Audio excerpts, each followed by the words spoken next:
The invasion of an all-powerful enemy will always send the receiving party into a frenzied panic. The looming threat of total destruction will always cause the people to react tumultuously. The people must be warned.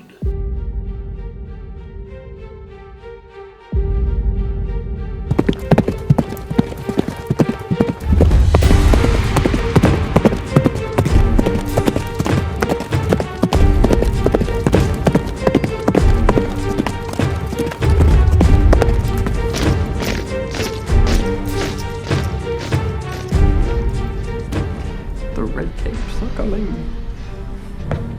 The red capes are coming. You and your hearings. Galloping through the streets to warn us. One if by land, two if by air.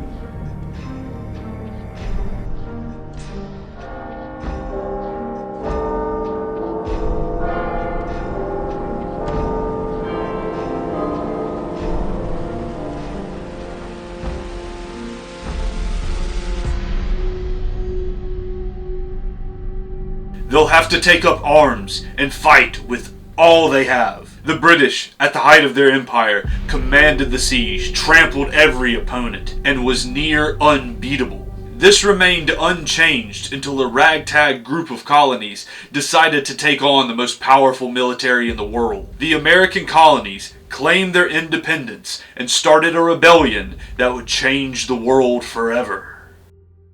On that fateful day in Metropolis, when mankind was introduced to the Superman, the people of the world realized they were facing an insurmountable invasion. After witnessing the full display of what Superman is capable of, through Zod's destruction, the people of the world prepared to defend themselves against another catastrophe. None more than the US government and Lex Luthor. In the months following the attack, kryptonite was found, weapons were developed, and a committee was formed to determine how to deal with the Superman question.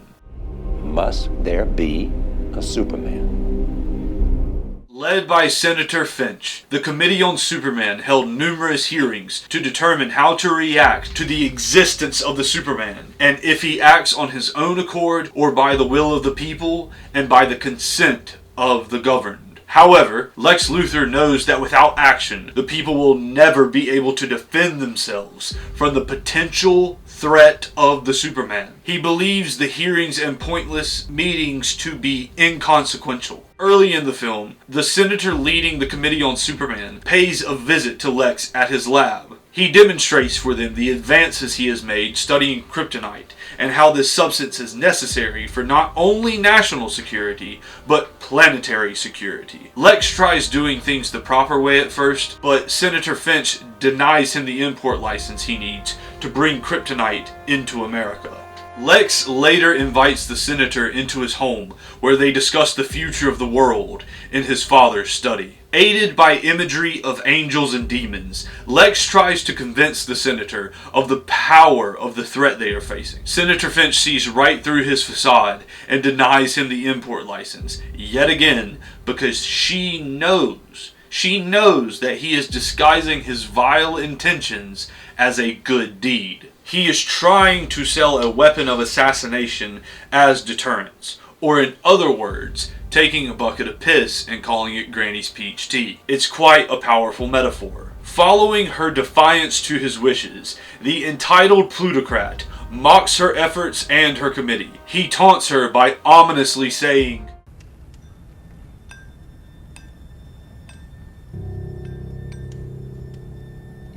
The red capes are coming. The red capes are coming. You and your hearings. Galloping through the streets to warn us. One if by land, two if by air.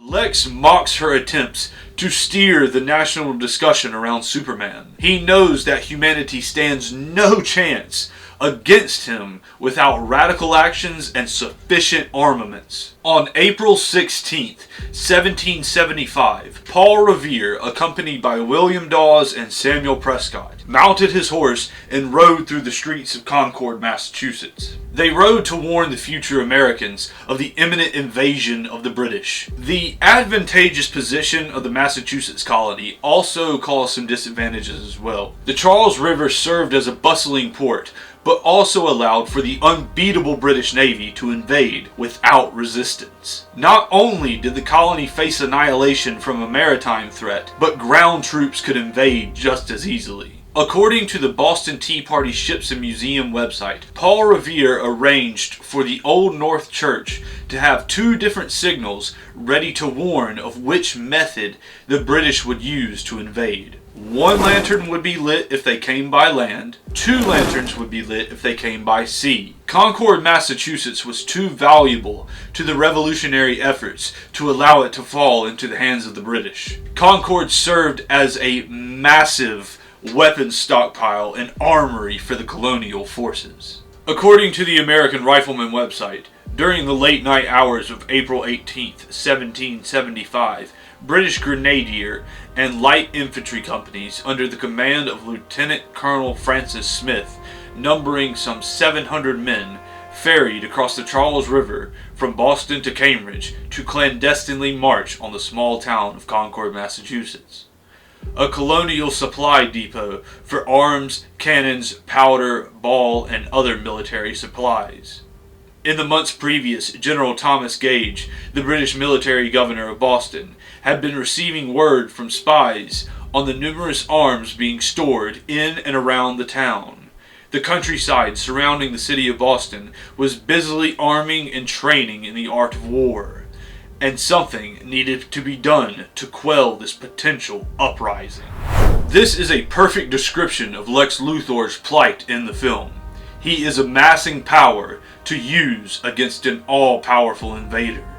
Lex Luthor, Senator Finch, and supplementary scenes of BVS work to mythologize these foundational events of America. Lex Luthor reimagines Paul Revere's signals of invasion when he states that Superman will arrive by either land or air, with the sea being changed to air because the new invader comes from the sky. Lex knows that Senator Finch's efforts of diplomacy will be useless without the weaponry to resist the potential tyranny of the Superman. The underpinning of violence is what keeps the peace in society. So without the means to threaten Superman, then humanity stands no chance against his potential for destruction and despotism. However, since Senator Finch is blocking the import license of the kryptonite, she is subjecting them to waving daisies at a reviewing stand and bowing before him.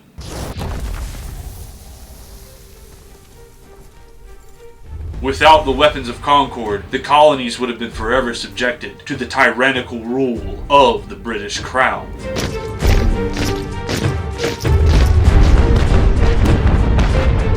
So that will conclude our study of the brilliance of BVS and the ride of Paul Revere. So to my fellow Americans, happy July 4th. I hope you learned something. And as always, my name is Tristan Fields. Thank you and good night.